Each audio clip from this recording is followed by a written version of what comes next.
여러분, 기독교 메시지가 어떻게 전 세계로 퍼져나갔을까요? 이게 그냥 우연히 일어난 일이 아니에요. 사실 그 무대는 수백 년 전 한 위대한 정복자의 야망에서부터 시작됐다고 할 수 있거든요. 오늘 바로 그 놀라운 역사적 연결고리를 한번 따라가 보려고 합니다. 오늘 우리가 함께 풀어볼 역사적 미스터리의 핵심 질문이 바로 이겁니다. 도대체 어떻게 예수님이 태어나기 300년도 더 전에 살았던 한 정복자의 야망이 신약 성경의 길을 닦을 수 있었을까요? 정말 상상하기 힘든 연결고리죠. 자, 지금부터 그 답을 찾아 떠나보겠습니다. 자, 이야기의 첫 장을 열어볼까요? 모든 것의 시작은 바로 알렉산더 대왕이었습니다. 그가 일으킨 거대한 지정학적 변화, 이게 바로 모든 이야기의 출발점이었어요. 정말 놀라운 건요, 이 모든 일이 믿기지 않을 만큼 빠른 속도로 일어났다는 거예요. 생각해보세요. 불과 10여 년 만에 알렉산더는 그 거대한 페르시아 제국을 무너뜨리고 뿔뿔이 흩어져 있던 세계를 하나의 거대한 공간으로 만들어버렸습니다. 인류 역사상 처음으로 이렇게 넓은 지역이 하나로 연결된 세계가 된 순간이었죠.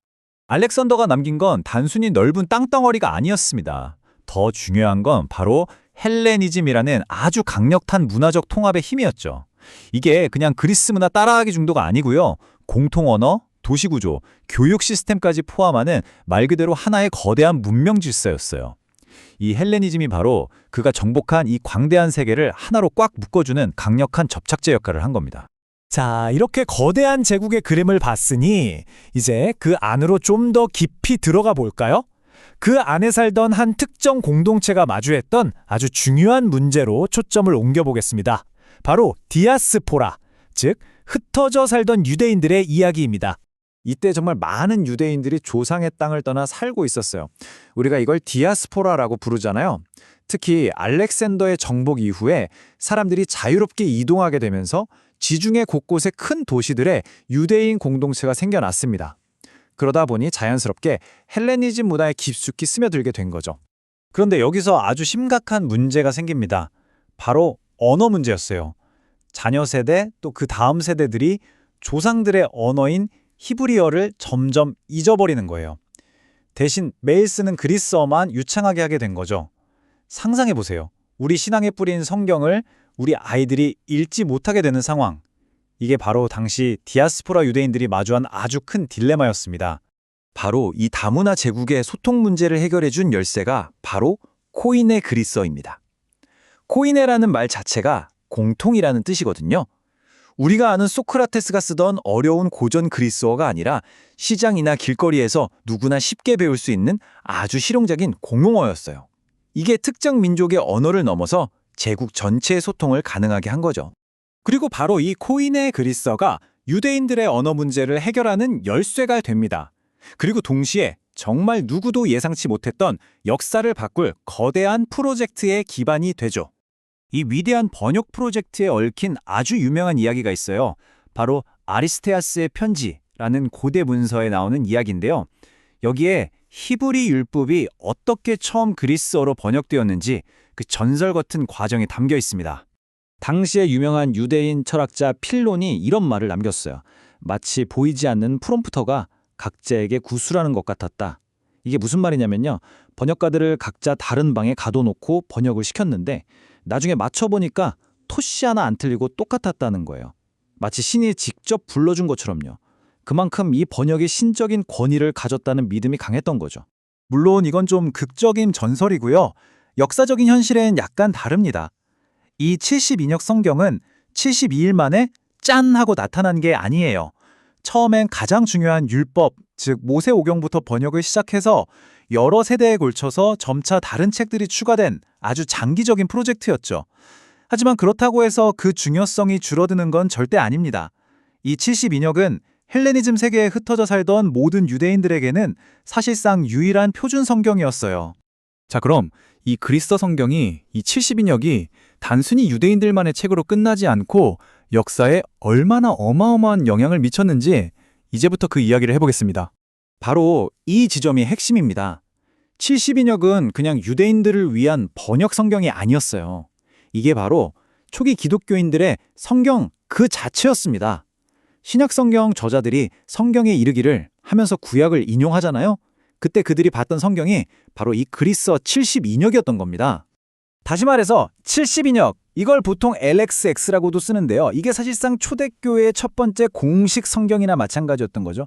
신약 저자들이 구약의 내용을 인용하고 또 거기서 중요한 신학적인 개념들을 가져올 때 바로 이 텍스트를 기반으로 한 거예요. 예를 들어 율법이라든가 의, 구원 같은 아주 중요한 기독교 개념들이 바로 이 그리스어 번역을 통해서 신학적으로 더 뚜렷해진 겁니다. 자, 이제 퍼즐 조각들이 거의 다 맞춰졌습니다. 역사가 얼마나 기가 막히게 이 새로운 신앙이 전 세계로 뻗어나갈 무대를 완벽하게 준비해놨는지 한번 보시죠. 정리해볼까요? 첫째, 알렉산더 덕분에 문화적으로 통합된 하나의 세계가 만들어졌고요. 둘째, 코인의 그리스라는 누구나 쓸 수 있는 공용어가 생겼습니다. 그리고 셋째, 바로 그 공용어로 번역된 성경 72역이 널리 퍼져 있었죠. 이 세 가지가 딱 맞아떨어지면서 기독교라는 새로운 메시지가 특정 지역에만 머무르지 않고 전 세계로 퍼져나갈 수 있는 정말 완벽한 조건이 갖춰진 겁니다. 그런데 이야기는 여기서 끝나지 않아요.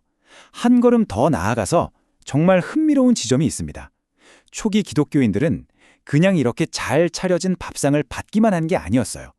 그들은 아주 적극적으로 당시 세계의 지배자였던 로마 제국이 사용하던 핵심 단어들, 그 권력의 언어를 가져와서 그 의미를 180도 뒤집어버리는 아주 급진적인 전력을 사용합니다. 이거 정말 대단하지 않나요? 한번 보세요. 원래 복음, 즉 유앙겔리오는 로마 황제의 탄생이나 승전보 같은 소식을 알릴 때 쓰던 단어였어요. 그런데 기독교인들은 이걸 가져와서 예수의 기쁜 소식으로 바꿔버렸죠. 황제에게만 쓰던 주, 즉 퀴리오스라는 칭호는 십자가에 못 박힌 메시아를 부르는 고백이 됐고요. 로마가 군사력으로 유지하던 평화, 팍스 로마나는 하나님과의 화해를 의미하는 평화가 되었습니다. 이건 그냥 단어만 빌려 쓴 게 아니라 로마 제국의 핵심 이데올로기에 정면으로 맞선 거나 다름없었어요. 자, 그럼 이제 이 모든 이야기의 점들을 쭉 이어서 이게 오늘 우리에게 왜 중요한지 그 의미를 한번 정리해 보겠습니다. 흐름을 한번 보세요. 첫째, 알렉산더가 하나의 세계라는 하드웨어를 깔아줬습니다. 둘째, 코인의 그리스어라는 공용어, 즉 운영체제가 설치됐죠. 셋째, 72역이라는 성경 앱이 그 위에서 돌아갈 준비를 마쳤습니다. 그리고 초기 기독교는 이 모든 기반 위에서 심지어 제국의 언어까지 자신들의 것으로 만들면서 전 세계를 향한 메시지를 선포할 수 있었던 겁니다. 참 아이러니하죠. 한 정복자의 야망이 결국 복음이 전파되는 길이 되었다니 말이에요. 자, 마지막으로 여러분께 이 질문을 한번 던져보면서 마무리할까 합니다. 고대 세계에 코인의 그리스어가 있었다면 오늘날 국경을 넘어 새로운 생각과 문화를 퍼뜨리는 공통 언어는 과연 뭘까요? 프로그래머들이 쓰는 코드일까요? 아니면 전 세계 금융시장을 움직이는 용어들일까요? 혹은 우리가 매일 쓰는 소셜미디어의 언어일지도 모르겠습니다. 이 과거의 이야기가 오늘날의 세상을 이해하는 데 새로운 생각거리를 던져주었으면 좋겠습니다.